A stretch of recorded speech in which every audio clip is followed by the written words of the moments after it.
مفتی ابرار صاحب کے بیانات سننے کے لیے مفتی صاحب کے آفیشیل چینل مفتی ابرار صاحب فلاحی آفیشیل کو سبسکرائب کریں۔ اعوذ باللہ من الشیطان الرجیم بسم اللہ الرحمن الرحیم وَلَقَدْ آتَيْنَا مُوسَى 9 آيَاتٍ بَيِّنَاتٍ فَاسْأَلْ بَنِي إِسْرَائِيلَ إِذْ جَاءَهُمْ فَقَالَ لَهُ فِرْعَوْنُ إِنِّي لَأَظُنُّكَ يَا مُوسَى مَسْحُورًا قَالَ لَقَدْ عَلِمْتَ مَا أَنزَلَ هَؤُلَاءِ إِلَّا رَبُّ السَّمَاوَاتِ وَالْأَرْضِ بَصَائِرَ وَإِنِّي لَأَظُنُّكَ يَا فِرْعَوْنُ مَثْبُورًا صدق اللہ العظیم۔ اور ہم نے موسیٰ علیہ السلام کو 9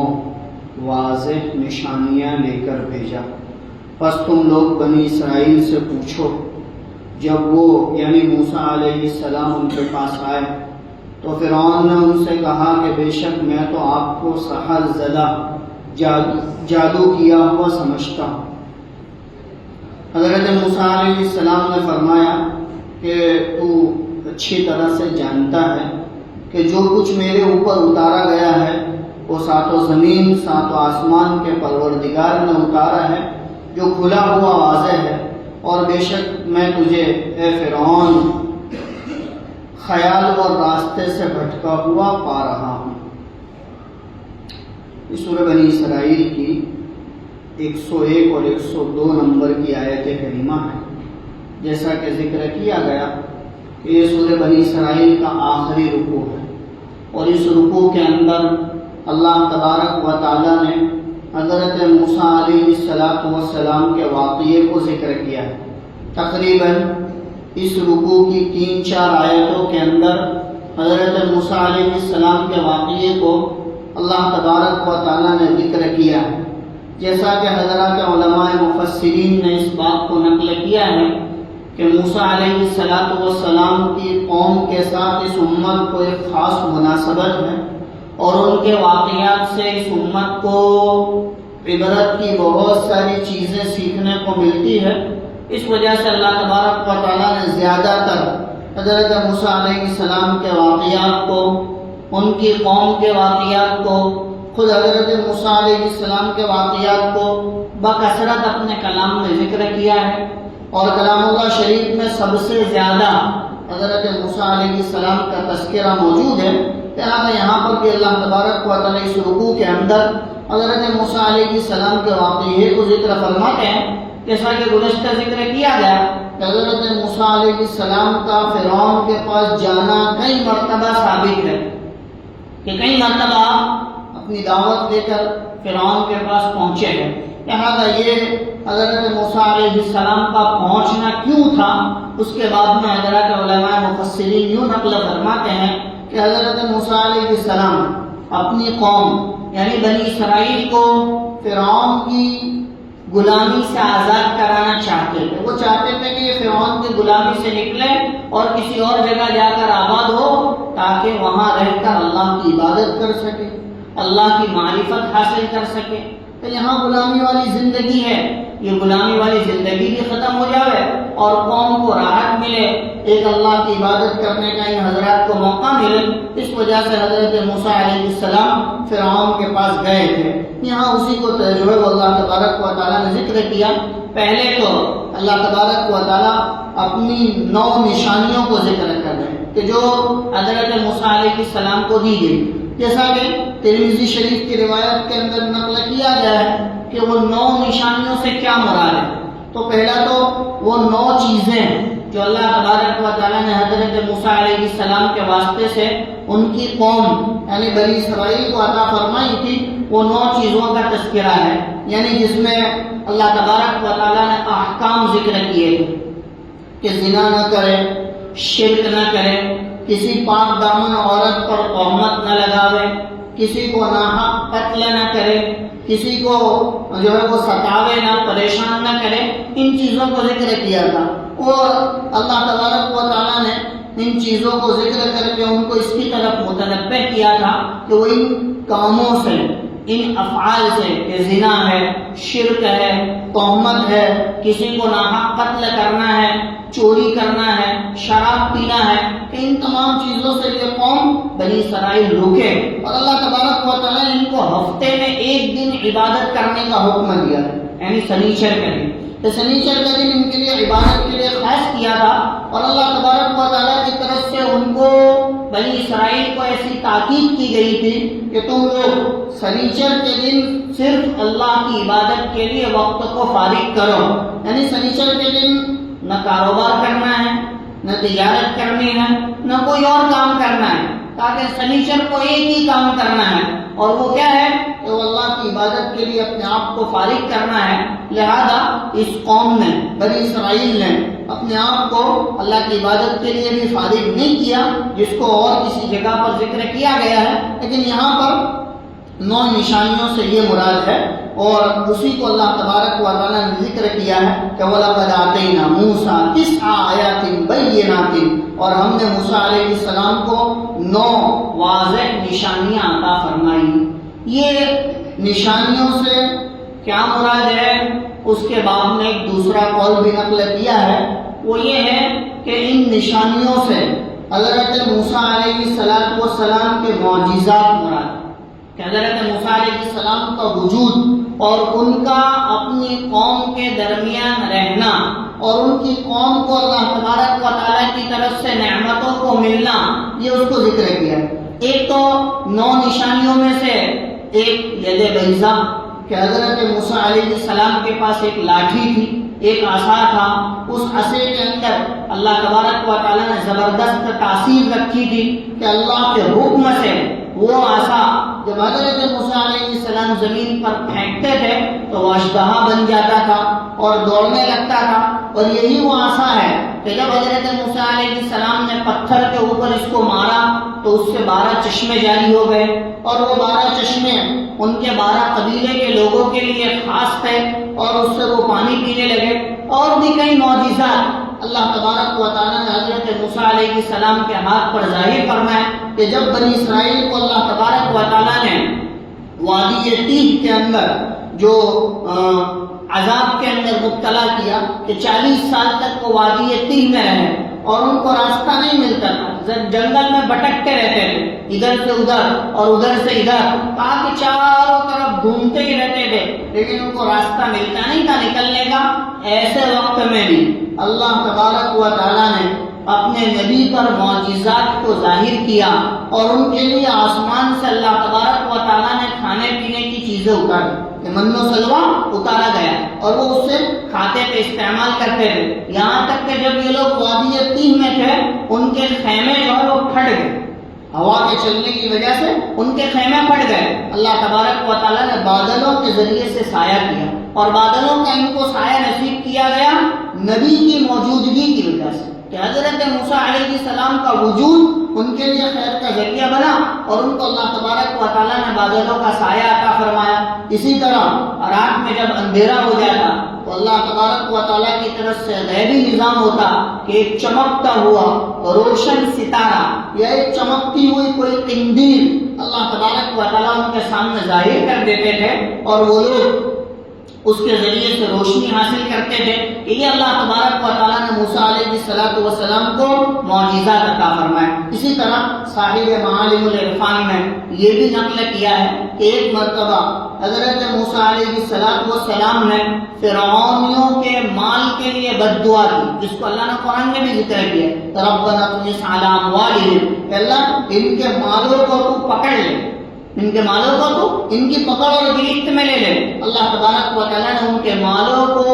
اللہ کی پکڑ میں لیا اور وہ چیزیں جو ان کے کام کی تھی یعنی کھانے پینے کی چیزیں اللہ تبارک و تعالیٰ نے اس کو پتھر بنا دیا. حضرت عمر بن عبدالعزیز رحمۃ اللہ علیہ کا زمانہ جو سن 99 سے 101 تک کا ہے، 2 سال کا وقفہ ان کو اللہ تبارک و تعالیٰ نے دیا. وہ ایک مرتبہ بیٹھے ہوئے تھے اور مفسر قرآن محمد ابن کعب رحمۃ اللہ علیہ جو تابعین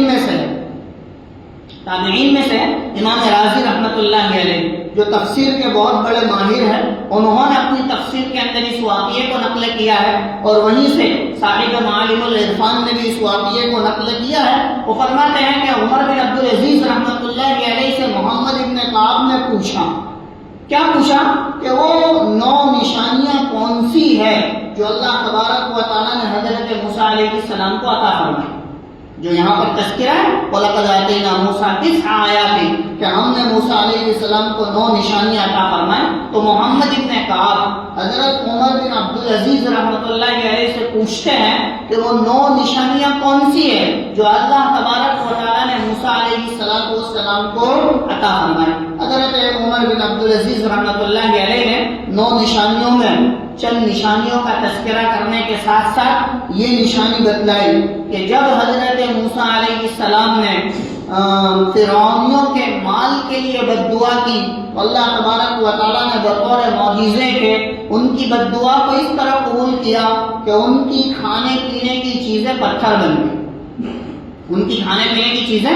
بن گئی. اور اس کے بعد عمر بن عبدالعزیز رحمۃ اللہ علیہ نے اپنے خادم سے ایک تھیلا منگوایا اور وہ تھیلا کھول کر اس کے اندر سے کچھ چیزیں نکال کر بتلائی، جس میں چنے تھے، مسور تھے، لوبیا،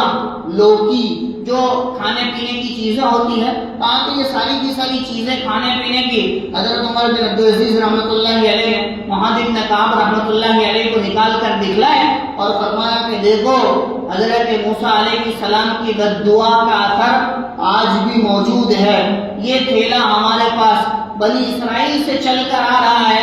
آج بھی حضرت موسیٰ علیہ السلام کی بد دعا کا اثر تم ان چیزوں پر دیکھ رہے ہو کہ یہ کھانے پینے کی چیزیں ہیں، لیکن اس طرح پتھر بن گئی ہے کہ اب یہ نہ استعمال میں آ سکتی ہے نہ اس کو کسی اور چیز میں استعمال کیا جا سکتا ہے. اللہ تبارک و تعالیٰ نے موسیٰ علیہ السلام کی بد دعا کی بنیاد پر فرعونیوں کے مال کو پتھر میں تبدیل کر دیا تھا. کہا کہ یہ بھی ایک معجزہ تھا اللہ تبارک و تعالیٰ کی طرف سے دیا گیا. اس کے علاوہ اور بھی کئی معجزات اللہ تبارک و تعالیٰ نے حضرت موسیٰ علیہ السلام کے ہاتھوں پر ظاہر کیے. سانپ اور اشبہ والا معجزہ ہم نے سنا، اور بھی کئی معجزات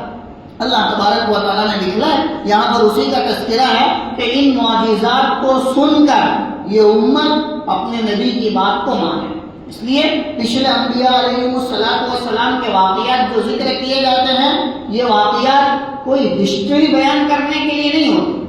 قرآن اتہاس بیان نہیں کرتا ہے اور قرآن کا موضوع بھی ہسٹری بیان کرنا نہیں ہے. قرآن تو اس وجہ سے ان چیزوں کو ذکر کرتا ہے کہ امت محمدیہ صلی اللہ علیہ وسلم اپنے پچھلے نبیوں کے واقعات کو سن کر اپنے نبی کی اتباع کو لازم کریں.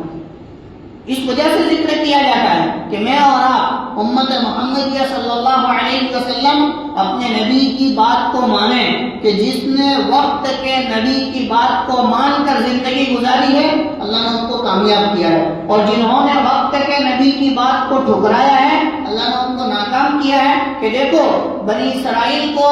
اللہ تبارک و تعالیٰ نے انبیاء علیہ السلام کا اتنا بڑا زمرہ عطا فرمایا کہ ڈھیر سارے نبی ان کے اندر بھیجے گئے اور ان کی ہدایت کے لیے بھیجے گئے، یہاں تک کہ اللہ تبارک و تعالیٰ نے آسمان سے ان کے لیے من و سلوہ اتارا، رات میں روشنی اور اجالے کا انتظام کیا، ان کو کھانے پینے کی بہتر سے بہتر نعمتیں عطا فرمائے. لیکن اس کے باوجود بنی اسرائیل کی ایک بہت بڑی تعداد شرک میں مبتلا ہو گئی اور وقت ہے کہ نبی کی بات کو نہیں مانا. یہاں پر اللہ تبارک و تعالیٰ اسی کو ذکر کر رہے ہیں. وَلَقَدْ آتَيْنَا مُوسَىٰ 9 آیَاتٍ بَيِّنَاتٍ، اور ہم نے موسیٰ علیہ السلام کو 9 نشانیاں واضح عطا فرمائی. فَاسْأَلْ بَنِي إِسْرَائِیل، تم لوگ بنی اسرائیل سے پوچھو. اِذْ جَاءَهُمْ فَقَالَ لَهُ فِرْعَوْنُ إِنِّي لَأَظُنُّكَ يَا مُوسَىٰ مَسْحُورًا، کہ جب موسیٰ علیہ السلام فرعون کے پاس آئے اور فرعون سے جب اپنی دعوت پیش کی، اپنا دین پیش کیا، تو فرعون کہنے لگا کہ اے موسیٰ، میں تو تم کو جادو کیا ہوا شخص سے سمجھتا ہوں. تمہاری باتوں سے ایسا محسوس ہو رہا ہے کہ تم پر کسی نے جادو کر دیا ہے، اس وجہ سے تم ایسی بہتی باتیں کرتے ہو کہ آسمان اور زمین کا پیدا کرنے والا ایک اللہ ہے اور اس نے سب کو پیدا کیا ہے اور وہی دنیا کا نظام سنبھالتا ہے اور وہی انسان کو جلاتا اور موت دیتا ہے. تاکہ اللہ تبارک و تعالیٰ کی توحید کو جب حضرت موسیٰ علیہ السلام نے فرعون کے سامنے ذکر کیا تو فرعون کیا کہنے لگا؟ انی لأظنک یا موسیٰ مسحورا، بے شک اے موسیٰ میں تو تجھے جادو کیا ہوا سمجھتا ہوں. چلو کو جادو کر دیا ہے، جس کی بنیاد پر تو ایسی بہتی باتیں کر رہے ہیں. کہا کہ رب تو میں ہوں. اس لیے کہ فرعون ایک ایسا شخص ہے کہ جس نے رب ہونے کا دعویٰ کیا. دنیا میں بہت کم لوگ ایسے گزرے ہیں کہ جنہوں نے ربوبیت کا دعویٰ کیا. نبی کا دعویٰ کرنے والے بہت آئے، ولی کا دعویٰ کرنے والے بہت آئے، لیکن رب ہونے کا دعویٰ بہت کم لوگوں نے کیا. اس میں سے ایک فرعون ہے کہ جس نے رب ہونے کا دعویٰ کیا. اور جن لوگوں نے رب ہونے کا دعویٰ کیا، اللہ تبارک و تعالیٰ نے اتنا ہی ذلیل اور خوار کر کے ان کو عذاب میں مبتلا کیا اور قیامت تک اللہ تبارک و تعالیٰ عذاب میں مبتلا رکھیں گے. کہ فرعون کی لاش آج بھی یہ مصر کے میوزیم میں موجود ہے اور اللہ تبارک و تعالیٰ اس کی بے بسی کو یہ بتلانے کے لیے رکھتے ہیں کہ دیکھو رب کا دعویٰ کرنا کوئی معمولی چیز نہیں ہے. کہ آج موت کے بعد بھی ساری دنیا اس کی بے بسی کو دیکھ رہی ہے اور اس کو عبرت کا ایسا نشان بنایا ہے کہ آج بھی اس کی لاش وہاں مصر کے میوزیم کے اندر موجود ہے. لہذا اللہ تبارک و تعالیٰ کی توحید کا اقرار آدمی کی سب سے پہلی غلامی، اللہ کی توحید کو آدمی قبول کرے اور اللہ رب العزت کو رب مان کر زندگی گزارے، دل کی گہرائیوں کے ساتھ اللہ کے رب ہونے کا اقرار کرے. یہ آدمی کا سب سے پہلا کامیابی کا راستہ ہے، یہ سب سے پہلی چیز. اور اللہ نے ہمیں سب سے پہلی جو چیز عطا فرمائی وہ یہ کہ انسان کا دنیا کے اندر سب سے مضبوط رشتہ اللہ کی ذات کے ساتھ ہے کہ جو آدمی اس رشتے کو نبھاوے گا اللہ تبارک و تعالیٰ اس کو کامیاب کریں گے. لہذا فرمایا انی لأظنک یا موسیٰ مسحورا، بے شک اے موسیٰ میں تو تم کو جادو کیا ہوا سمجھتا ہوں. حضرت موسیٰ علیہ السلام نے اس کو جواب دیتے ہوئے فرمایا لقد علمت ما انزل هؤلاء الا رب السماوات والارض بصائر، تو جانتا ہے کہ جو کچھ اتارا گیا ہے میرے اوپر بطور وحی کے، جو نبوت مجھے دی گئی ہے وہ کوئی معمولی شخص نے یا کوئی معمولی انسان نے نہیں دی ہے، بلکہ دینے والی ذات وہ ہے جو آسمان اور زمین کا پیدا کرنے والا ہے اور اس کے نظام کو چلانے والا ہے. اے فرعون میں یہ سمجھتا ہوں کہ تو اپنی خام خیالی کی وجہ سے، تو اپنے پاگل پن کی وجہ سے بوکھلا گیا ہے اس بنیاد پر ایک اللہ کے رب ہونے کا انکار کرنا. لہذا اللہ تبارک و تعالیٰ نے یہاں پر حضرت موسیٰ علیہ السلام اور فرعون کے درمیان ہونے والے مکالمے کو اور بات چیت کو ذکر کیا. آگے بھی کچھ چیزیں جو فرعون کے ساتھ حضرت موسیٰ علیہ السلام کی گفتگو ہوئی ہے اس کو ذکر کیا گیا ہے. اللہ تبارک و تعالیٰ سے دعا ہے اللہ ان آیتوں کو صحیح معنی میں سمجھنے کی توفیق عطا فرماوے اور اللہ رب العزت ان آیتوں کے صدقے میں اس کی ذات کے ساتھ کامل تعلق اور عشق نصیب فرماوے. وآخر دعوانا الحمدللہ.